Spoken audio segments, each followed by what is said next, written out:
Praise God, जय मसीह की। आज का जो भक्तिपूर्ण संदेश है उसका शीर्षक है परमेश्वर का वचन हमें बुद्धिमान बनाता है। आइए एक वचन की तरफ बढ़ते हैं। नीति वचन अध्याय 22 वचन 15। ये मैं सरल हिंदी में पढ़ रहा हूं। बालक की प्रकृति में ही मूर्खता बंधी रहती है और अनुशासन की छड़ी से ही ये उससे दूर की जाती है। ऐसे बहुत बार होता है कि हम मसीह होकर भी मूर्खों की तरह व्यवहार करते हैं। क्यों?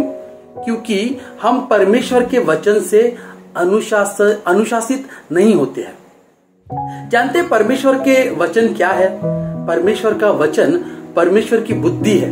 हमें दूसरा तीमुथियुस की पत्री अध्याय 3 और वचन 15 में बाइबल कहती है कि जो बुद्धिमान और समझदार व्यक्ति होता है, अगर वो अनुशासित नहीं होता है तो वो बड़ा मूर्ख कहलाता है। दूसरा तीमुथियुस की पत्री अध्याय 3 वचन 15 में पढ़ता हूं, और बचपन से पवित्र शास्त्र तेरा जाना हुआ है, जो तुझे मसीह पर विश्वास करने से उद्धार प्राप्त करने के लिए बुद्धिमान बना सकता है।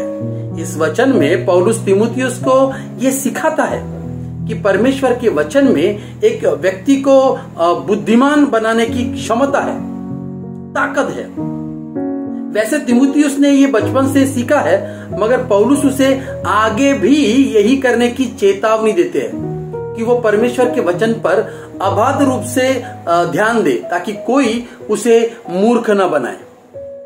हमें अनुशासित होने के लिए कुछ बातों को सीखना होगा, जैसे कि हमें परमेश्वर के वचन का अध्ययन समय और अध्ययन में लगाने वाले ध्यान के साथ कभी लापरवाही नहीं बरतनी चाहिए, और ना ही हमें परमेश्वर के वचन को कभी साधारण समझना चाहिए। याद रखिए, वचन वो है जो परमेश्वर हमारे व्यक्तित्व को ढालने, हमारे चरित्र को बनाने और हमारी आदतों को उसकी इच्छा अनुसार चलने के लिए इस्तेमाल करता है, ताकि हम सिद्ध बनते जाए।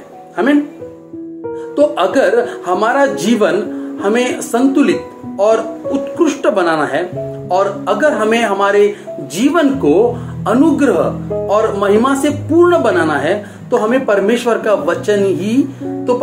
वचन ही इसके लिए हमारी कुंजी है, यानी चाबी है।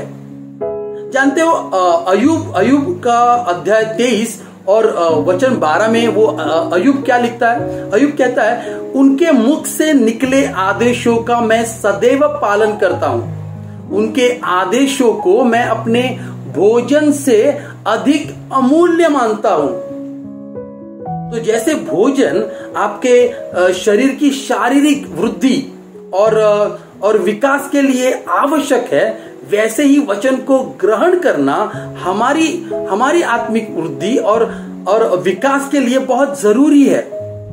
क्या आप जानते हैं परमेश्वर के वचन को ग्रहण ना करने का मतलब क्या है? इसका मतलब है परमेश्वर के उद्देश्य के विरुद्ध चलना, यानी प्रभु यीशु मसीह को ठुकराना। और परमेश्वर के वचन को ग्रहण करना तो हवा में सांस लेने से भी कहीं अधिक महत्वपूर्ण है। अगर हम हवा में सांस ना ले तो क्या होगा? हम इस पृथ्वी पर मर जाएंगे। लेकिन अगर हमने परमेश्वर के वचन को यानी मसीह को ग्रहण नहीं किया तो अनंत काल के लिए स्वर्ग को खो देंगे। तो आइए हम कुलसियों का 3:16 के अनुसार अपने आत्मिक जीवन को परमेश्वर के वचन से भर दे, वचन के माध्यम से परमेश्वर को जाने, उसके वचन की सखोलता से तर्क वितर्क करे, वचन का गहराई से अध्ययन करे, और सुसमाचार प्रचार से जो लोग मसीह को अपनाते हैं उन्हें भी ये सब सिखाए। इससे न केवल हम परमेश्वर को प्रसन्न करेंगे, बल्कि हमारा जीवन उसकी महिमा से भरा होगा। आमीन। Thank you. God bless you all.